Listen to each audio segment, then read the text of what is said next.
Okay, guys, welcome to Heart Academy for March 7th, 2016. And welcome back, 8th graders that went on the tea time trip. It's good to see you. And I know we might be a little bit rusty on this math, so I'm going to do problems from both sets of homework. My 7th graders might be on the sheet that has one-step inequalities on it, or you might be on a sheet that has two-step inequalities on it. So either 7th graders or 8th graders, actually, no matter which one you are, you're going to be on the packet that looks like this, and these are the problems for the day, okay? So if you're still on the one-step inequality sheet, this is going to be for you. If you're on a two-step inequalities, the next one will be for you. So again, what I'm going to do first is the one-step inequalities, and I'm not sure if I'm going to end up doing the ones you have for homework, but I will do the ones that are here, some of the ones that are here, because I don't want to do all of them for homework. So instead, your sheet, I'm going to start first with the one that says one-step, actually, not two-step. Okay, so I just can't find my first page on that. And I'm going to start with question number, let's see, not that one, not that one. I'm going to start here. I'm going to start with question number 14 for the one-step inequalities on the CUDA software sheet, okay? So that means I'm starting on the second page, back of the first page of the one-step inequalities sheet. And I'm going to do some of the even numbers here. So we're going to go ahead and get that one going. I'm not sure how long I've been recording, but who knows. I think I've had a little glitch in my computer. So this is question number 14 on the one-step inequalities. And then the second video I will do was going to be for the two-step inequalities. So here we go. So remember, my job is to get n by itself. These are one-step inequalities. In order to get n by itself, I need to remove the 5. Fractions mean divide, so I will do the opposite, which means I'm going to multiply 5 on both sides. Long story short, this is all going to cancel out, leaving me with just m. And then I'm going to keep the inequality sign that I have. And then a negative 5 times a positive 5 is going to give me negative 25. Okay? So that's the answer to this one. Remember, we only flip the sign if we are dividing or multiplying by a negative number. If you notice, the number I multiplied with is positive. So think of it this way. The number that you're moving, is it negative? If it's not negative, you do not flip the inequality sign. If it was a negative 5, then I would flip the inequality sign. But in this case, that's not what I have. Okay? So now that I know that my answer is that, hold on a second, here we go. Let's start the graphing. So with the graphing, this is where I am. I'm going to take my negative 25, which is right about here. This one is going to be colored in because it's greater than or equal to. Okay, take a look at the numbers we have on the side, a negative 26 or a negative 24. Plug those underneath your variable, negative 26 or negative 24. Now let's read. Remember, we are in negative land. And in negative land, the smaller number is actually going to be the biggest number. So instead of m, let's first read the statement and substitute a negative 26. Is negative 26 bigger than negative 25? Again, is negative 26 bigger than negative 25? Remember, in negative land, the smaller number is bigger. So is that correct? No, it's not. Okay? How about negative 24? Bigger than negative 25. Again, negative 24 bigger than negative 25. Remember, in negative land, the smaller number is bigger. And this is saying greater than, so this is the statement that would actually work. So your answer should be going in the direction of the negative 24, and that is right. Okay? So my answer, m is greater than or equal to negative 25. Okay? And then graph any of these numbers that follow down this path towards the right could fit for n. For example, okay, you know this next number on this number line is negative 23. Substitute that for m, negative 23. Is my statement still true? Negative 23 is bigger than negative 25. Yes, it is. So I know for sure my arrow is going in the right direction. Let's try another. Going to number 16. All right, for number 16, all I have to do is get p by itself. Now, you know this means multiply. Any number right next to a letter means multiply, so I must do the opposite of what I see, which is the inverse property, and I'm going to divide by negative 16. What I do to one side of the street must do to the other. Divide by negative 16. So, negative 16 will go into 32 How many times? 2, and it's going to be a negative 2. Negative and a positive divided is going to give us a negative answer, okay? Now, this negative 16 divided by negative 16 gives you a positive 1, which we do not show because 1s are invisible, and that's how it looks like P is by itself. However, didn't we divide by a negative number? We most certainly did. We divided by a negative number. The number we moved is negative. So you know what that means? It means this inequality sign has to flip. Remember, when you multiply or divide by a negative number, you must flip your inequality sign. So, again, your inequality sign should be going in this direction now. So let's read what we have. Negative 2 is smaller than P, okay? Or negative 2 is less than P. Got it? So now I'm going to go and find my digit number 2, or negative 2, right here, and it's going to be closed in, less than or equal to. Take a look at the two numbers on the side of it, a negative 3 and a negative 1.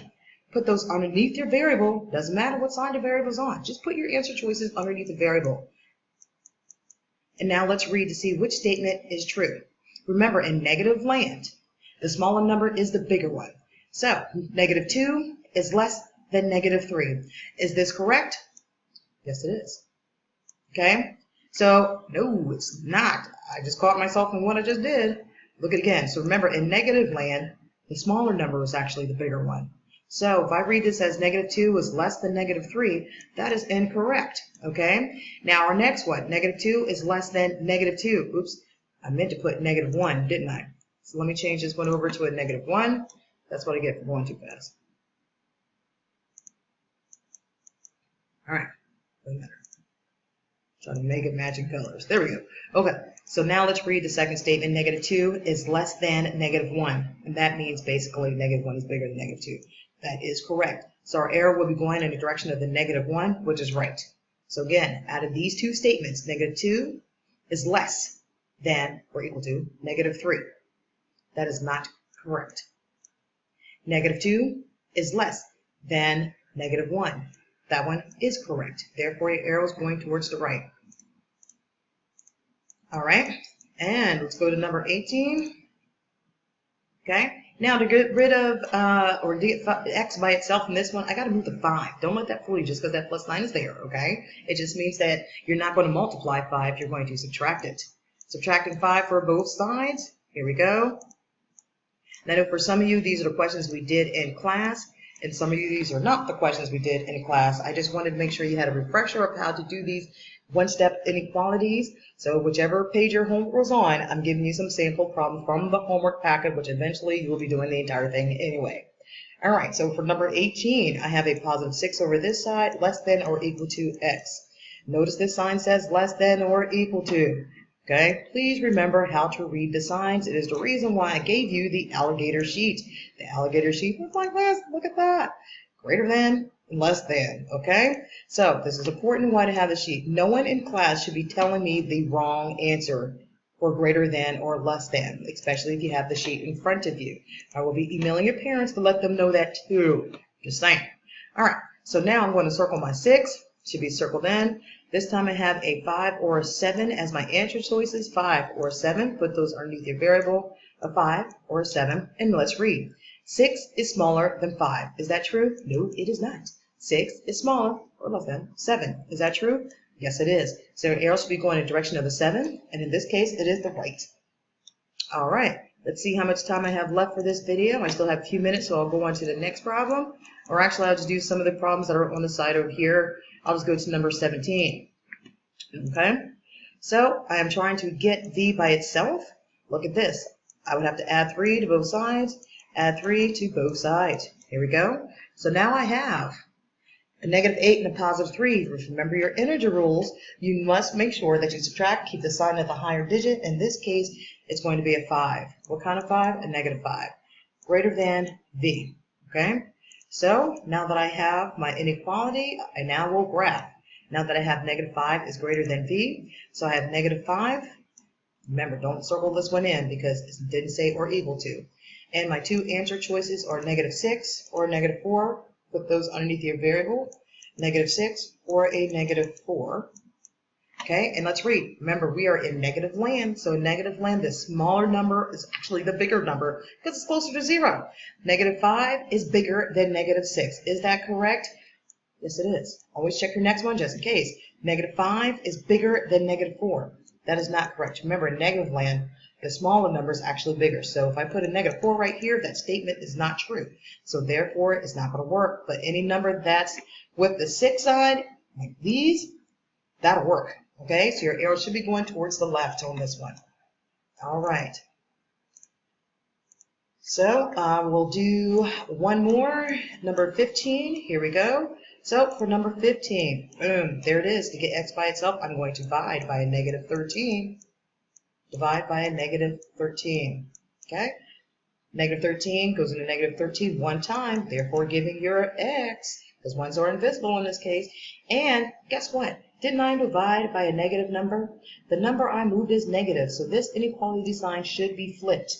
Okay, and negative 13 will go into negative 156 12 times. Negative divided by negative is a positive. So my answer is x is greater than 12. Remember, I had to flip that inequality sign because you divided it by a negative number. Okay, so you got to ask yourself, is the number I'm moving negative? If it is, then you know you're going to be flipping your inequality sign. Okay, so now that we are here, let's go ahead and take a look at where number 12 is. Number 12 is right here, and it's not going to be closed in because it doesn't have the or equal to, but I am looking at 11 and a 13 beside it. Put that underneath your variable, 11 or 13. Now let's read. 11 is greater than 12. Is that correct? No. 13 is greater than 12. Yes. So your arrow should be going towards the right. Okay, so that's it for the one-step inequalities. If you have more questions about the inequalities, or if you happen to be on the first page, because it's actually the second page I worked with today, you need to go back and take a look at a Past Heart Academy. The one that's before this one posted should actually be some of the first page of the one-step inequalities for the CUDA worksheet, okay? All right, the next video will be two-step inequalities. I'll see you on that one.